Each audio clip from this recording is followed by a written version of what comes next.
Senate Blue Ribbon Committee hearing, may dalawang larawan na pinakita ang chairman ng Senate Blue Ribbon Committee, Senator Pampilo Lacson, kay Engineer Bryce Hernandez. Isang larawan sa isang lamesa na puno ng pera, doon ay makikita ang aking presensya na kung saan ay nakasuot ng blue na shirt at ito ay sa conference room ng lumang opisina namin. Para po sa kalaman, lahat po ng pera na yon ay para sa BICAM ni Kong Saldi. 519 million na may 20% proponent noong 2022. Ito po ay galing sa iba't ibang mga kontraktor na nakuha ng mga proyektong naibababa ni Congressman Saldi.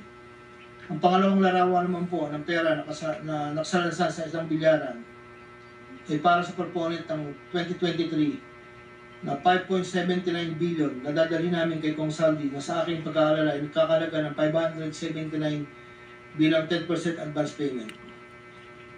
Aking nireserba ang aking pagpasa sa karagdagang sinumpang salaysay kung sakaling ito ay mabibigyan muli ng pagkakataon.